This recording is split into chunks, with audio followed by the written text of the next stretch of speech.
हमने क्या कर लिया है, एनर्जी लेवल डायग्राम पढ़ लिया।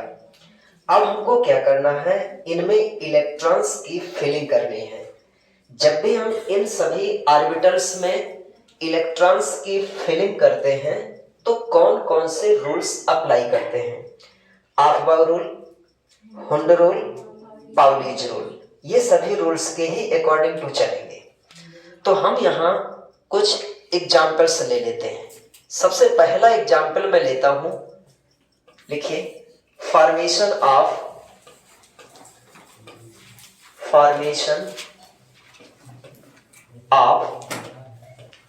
H2 molecule by MOT। MOT के द्वारा कौन से मॉलिक्यूल का हमें निर्माण करना है? H2 का। तो जो टर्म्स मैं इस बार इस्तेमाल करूंगा, जितने स्टेप्स यूज करूंगा, अगले एग्जाम्पल में भी आपको ऐसे ही स्टेप्स यूज करना है। मैं यहां हाइड्रोजन मॉलिक्यूल को देख रहा हूं, आपको रिस्पांस देते जाना है। हाइड्रोजन मॉलिक्यूल में कितने एटम्स हैं? एटम्स बताइए कितने? 2 एटम्स। तो मैं पहले हाइड्रोजन एटम को यहां रख देता हूं और दूसरे हाइड्रोजन एटम को यहां रखता हूं। ध्यान सुनते जाएगा, ये स्टेप्स आगे भी आपको यूज होंगे। अब मैं यहां रखता हूं इसका कॉन्फ़िगरेशन 1s1, इसका भी कॉन्फ़िगरेशन मैंने किया 1s1।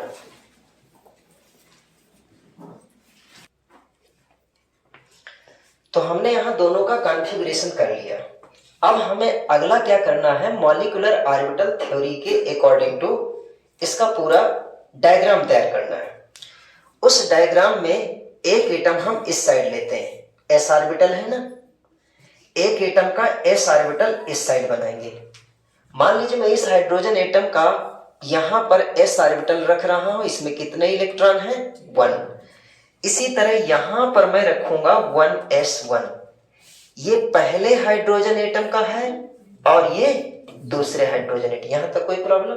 देखते बढ़ जाना। इनको हम बोलते हैं एटॉमिक ऑर्बिटल, और इधर वाला ऑर्बिटल ये भी क्या है? Atomic orbital. पहले ये एटम थे, एटम की ऑर्बिटल। अब हम क्या करते हैं, इस ऑर्बिटल और इस ऑर्बिटल को मिलाते थे। कितने ऑर्बिटल मिला है? 2 ऑर्बिटल।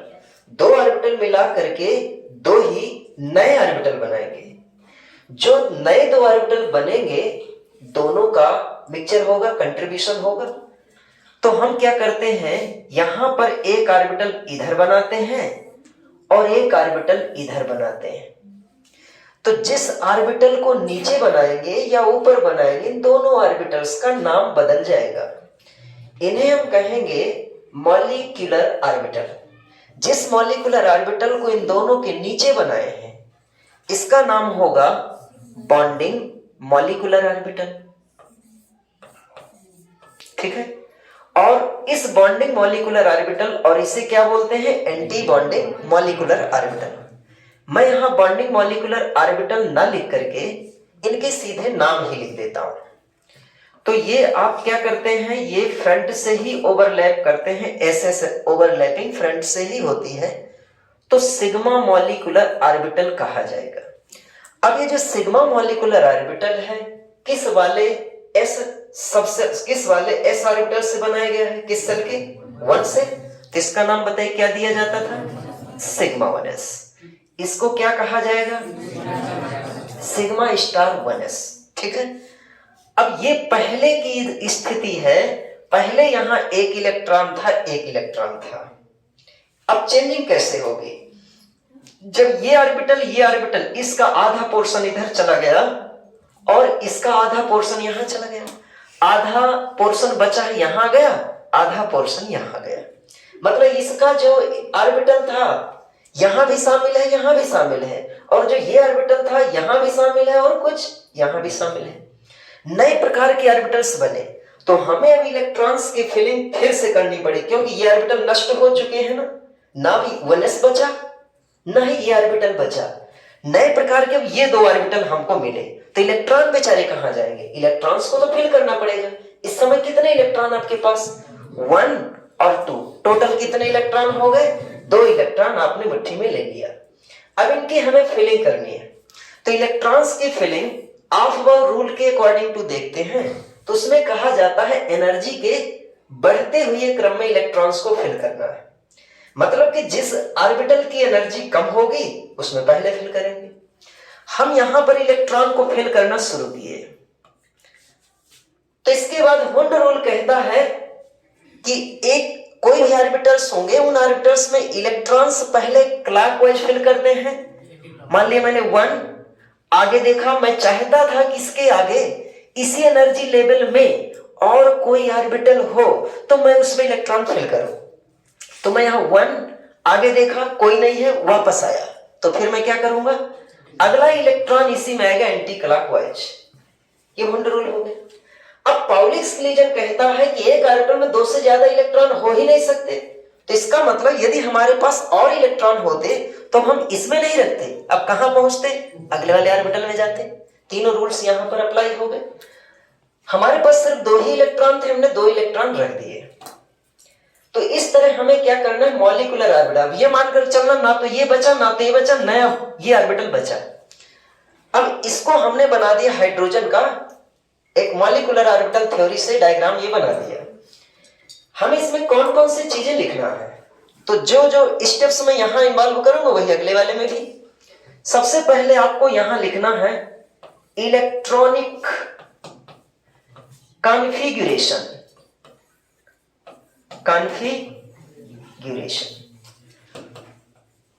अब आप कहेंगे सर इलेक्ट्रॉनिक कॉन्फ़िगरेशन तो आपने यहां पर लिख दिया है, तो मैं जो इलेक्ट्रॉनिक कॉन्फ़िगरेशन यहां लिखा हूं ये केवल एटम का था। आज मैं जो इलेक्ट्रॉनिक कॉन्फ़िगरेशन लिखने जा रहा हूं किसका? ऑफ मॉलिक्यूल, और मॉलिक्यूल का नाम है H2।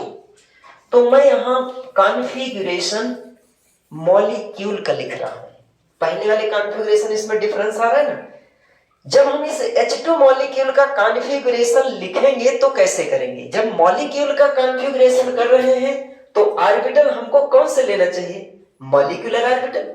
मॉलिक्यूलर ऑर्बिटल कहां? ये बीच के रास्ते में देखो, इस रास्ते में। ये तो नष्ट हो चुके हैं, ये है ही नहीं, अब बचे ही नहीं। लेकिन हमने चूंकि बना दिया तो बिगड़ तो नहीं सकते ना। हमको मानना अब ये दोनों मिलकर कैसे हो गए, ये वाले अब नहीं है, ना इलेक्ट्रॉन है ना ऑर्बिटल है, सिर्फ ये वाला रास्ता आपका नया बना। इस रास्ते में आप देख सकते हैं सबसे पहले ये ऑर्बिटल पड़ता है, इसका नाम है सिग्मा 1s। इस सिग्मा 1s में कितने इलेक्ट्रॉन्स हैं? तो लिख देंगे 2। फिर इसके बाद ये वाला ऑर्बिटल पड़ता है जिसका नाम है सिग्मा स्टार 1s, लेकिन इसमें एक भी इलेक्ट्रॉन नहीं है तो हम लिख देंगे 0। अब आपका कहना है कि सर जब इसमें इलेक्ट्रॉन नहीं तो इसे लिखे क्यों? बिल्कुल सही है, कोई लिखने की आवश्यकता नहीं है, लेकिन सिमिलरिटी को लाने के लिए कि सिग्मा वाले हमने एक जगह ऑर्बिटल रख दिए, इसलिए हम यहां पर ऐसा सिग्मा स्टार 1s लिख देते हैं 0। अन्यथा आप चाहे इतना भर लिख देंगे तो भी सही रहेगा। तो ये किसका कॉन्फ़िगरेशन हो गया? H2 का, पहली बात। दूसरी बात हमें क्या करना है? बॉन्ड ऑर्डर निकालना होता है। क्या निकालना है? Bond order. किसी भी मॉलिक्यूल का बॉन्ड ऑर्डर निकालेंगे, आबंध कोटि बोलते हैं इसी को बंध कोटि बोलते हैं, यानी किस क्रम का किस कोटि का बंध है ये, आबंध कैसा है, यानी बॉन्ड कैसा है ये बताना है। तो बॉन्ड ऑर्डर को निकालने के लिए हम एक फार्मूला देंगे, bonding electrons minus anti bonding electrons divided by 2। क्यों? क्योंकि एक बॉन्ड में कितने इलेक्ट्रॉन होते हैं? 2 होते हैं, तो 2 इलेक्ट्रॉन से एक बॉन्ड बनता है, ये मानना है आपको। तो हमने बॉन्ड ऑर्डर का फार्मूला लिख दिया, bonding electron minus anti bonding electron divided by 2। Bonding electron बताइए कौन से हैं? जो ऑर्बिटल बॉन्डिंग वाला होता है तो इस ऑर्बिटल को बॉन्डिंग मॉलिक्यूलर ऑर्बिटल कहते हैं ना। बॉन्डिंग मॉलिक्यूलर ऑर्बिटल के जितने इलेक्ट्रॉन्स हैं उनको बॉन्डिंग इलेक्ट्रॉन कहा जाता है। और एंटी बॉन्डिंग मॉलिक्यूलर ऑर्बिटल्स के जो इलेक्ट्रॉन हैं उन्हें एंटी बॉन्डिंग इलेक्ट्रॉन कहा जाता है। तो ये तो क्लियर है, इस एटम के इन ऑर्बिटल्स के जो नीचे होते हैं वो बॉन्डिंग होते हैं और इन ऑर्बिटल्स के जो ऊपर होते हैं वो एंटी बॉन्डिंग होते हैं। या दूसरी भाषा में कहें, स्टार वाले जो होते हैं वो एंटी बॉन्डिंग है और जो विदाउट स्टार है वो बॉन्डिंग है, ऐसा भी कह सकते हैं। तो देखो, अब आपको इसी में देखना है कि बॉन्डिंग इलेक्ट्रॉन कितने हैं। इस वाले में 2 है ना, मैंने लिख दिया 2। हाँ, जरूरी नहीं कि यहां से देखना है, आपने इसी कॉन्फ़िगरेशन को यहां रख लिया है ना, आप यहां से भी देख सकते हैं। विदाउट स्टार वाले जो इलेक्ट्रॉन्स है वो बॉन्डिंग इलेक्ट्रॉन्स है, तो 2 इलेक्ट्रॉन यहां से देख करके भी रख सकते हैं। तो 2 आपने यहां रख दिया। माइनस एंटी बॉन्डिंग इलेक्ट्रॉन कितने हैं, या तो यहां से देखिए या तो यहां से देखिए। एंटी बॉन्डिंग में कोई भी इलेक्ट्रॉन नहीं है, तो हम ये कह सकते हैं anti bonding electron 0 divided by 2। Answer कौन सा आ गया, 1। अब बॉन्ड ऑर्डर यहां पर आ गया, इसका अर्थ हुआ इस बॉन्ड को क्या कहा जाएगा, सिंगल बॉन्ड। मतलब एक लाइन वाला बॉन्ड, यानी सिंगल बॉन्ड बन रही। यदि बॉन्ड ऑर्डर 1 आए तो इसका मतलब किस टाइप का बॉन्ड है, उसे कहेंगे सिंगल बॉन्ड। अब सिंगल बॉन्ड कौन सा है, हमको मालूम है कि सिंगल बॉन्ड जो बनता है 2 इलेक्ट्रॉन से बनता है। अब ये 2 इलेक्ट्रॉन किस वाले ऑर्बिटल में है, तो आपने कहा सिग्मा मॉलिक्यूलर ऑर्बिटल में है। और सिग्मा मॉलिक्यूलर ऑर्बिटल से बनने वाला जो बॉन्ड होगा उसे सिग्मा बॉन्ड ही तो कहा जाएगा। और आपने पढ़ा था सिंगल बॉन्ड में जो बॉन्ड होता है उस बॉन्ड का नाम होता है सिग्मा बॉन्ड। यानी इसमें क्या बना, एक सिग्मा बॉन्ड ही तो उपस्थित है। कितने सिग्मा हैं, सिंगल में एक सिग्मा होता है ना, एक सिग्मा बॉन्ड। आपने ये लिख लिया, ये समझ में आ गया इतना।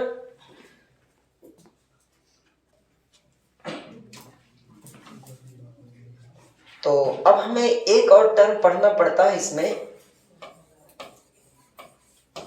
मैग्नेटिक प्रॉपर्टी या मैग्नेटिक कैरेक्टर। मैग्नेटिक कैरेक्टर मतलब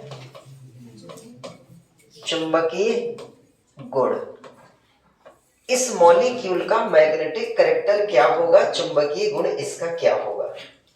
मैग्नेटिक प्रॉपर्टी हम यहां 2 तरह की देखते हैं, एक पैरामैग्नेटिक और एक डायामैग्नेटिक।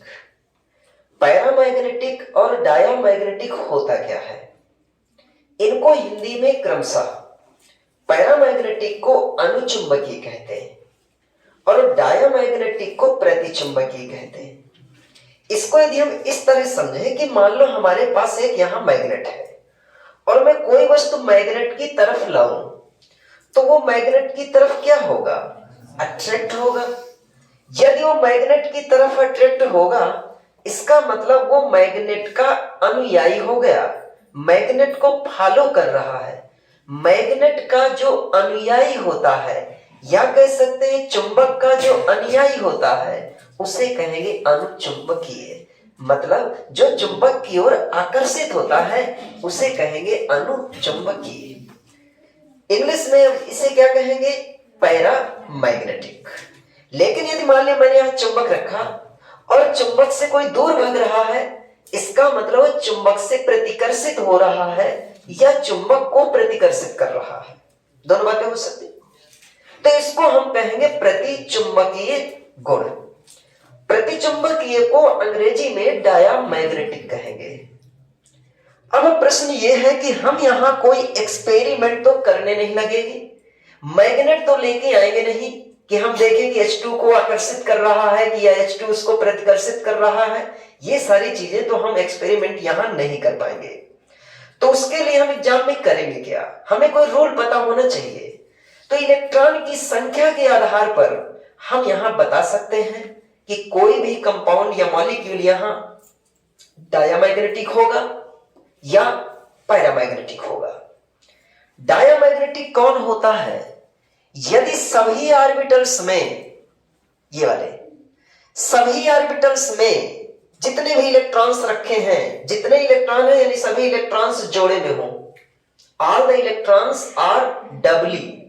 यदि डबल इलेक्ट्रॉन्स रखे, हर ऑर्बिटल में डबल डबल इलेक्ट्रॉन्स है, मान लो यहां इलेक्ट्रॉन रख दूं तो अकेले हो जाएगा ना, तो फिर बात गड़बड़ हो जाएगी। मैं सिर्फ ये कह रहा हूं कि पहली बात तो इलेक्ट्रॉन होना ना चाहिए उस ऑर्बिटल में, और यदि हो उस ऑर्बिटल में तो डबल होना चाहिए। तो यदि इलेक्ट्रॉन से डबल है तो इसका मतलब डायामैग्नेटिक, प्रत्येक ऑर्बिटल में डबल इलेक्ट्रॉन होना चाहिए। और यदि किसी भी ऑर्बिटल में इलेक्ट्रॉन है और डबल नहीं है, कोई भी एक ऑर्बिटल अकेला हो जाए तो बर्बाद गुलिस्ता करने को बस एक ही उल्लू काफी है। इसका अर्थ यह हुआ कि यदि एक भी इलेक्ट्रॉन अकेले हो जाए तो इसका मतलब डायमैग्नेटिक नहीं रहेगा, क्या हो जाएगा, पैरामैग्नेटिक हो जाएगा। तो ध्यान रखना, यहां हमने इस ऑर्बिटल में, इस वाले डायग्राम में एक पहचान देखी कि यहां तो कोई इलेक्ट्रॉन है ही नहीं, लेकिन इसमें जो इलेक्ट्रॉन है वो कैसे हैं, डबल है। तो हम ये भी तो कह सकते हैं जितने इलेक्ट्रॉन डबल डबल रखें, और यहां है ही नहीं। तो यदि डबल इलेक्ट्रॉन्स हैं तो ध्यान रखना, ये ट्रिक याद रखना, D फॉर डबली और D फॉर डायामैग्नेटिक। यदि डबल इलेक्ट्रॉन है तो डायामैग्नेटिक करेक्टर होगा। तो डबल है ना इलेक्ट्रॉन, यानी H2 का करेक्टर कैसा होगा, डायामैग्नेटिक।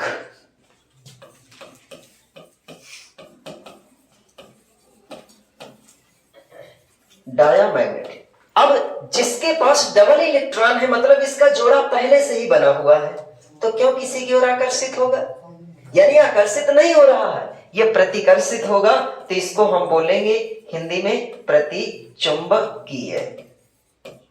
और जिसका जोड़ा नहीं बना होगा वही तो जोड़े की तलाश में होगा, वो आकर्षित होगा दूसरे की तरफ, इसीलिए उसको कहा जाएगा अनुचुंबकीय।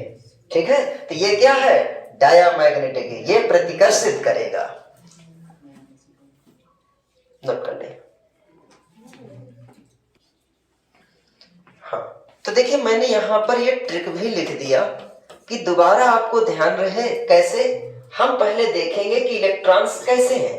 तो D for double electrons, D for diamagnetics. यदि डबल इलेक्ट्रॉन है तो डायमैग्नेटिक करेक्टर होगा, और यदि ऐसा नहीं है तो फिर क्या हो जाएगा, पैरामैग्नेटिक होगा। और पैरामैग्नेटिक में क्या होगा, अनुचुंबकीय, उसकी हिंदी हो जाएगी। अगला एग्जाम्पल हम लेते हैं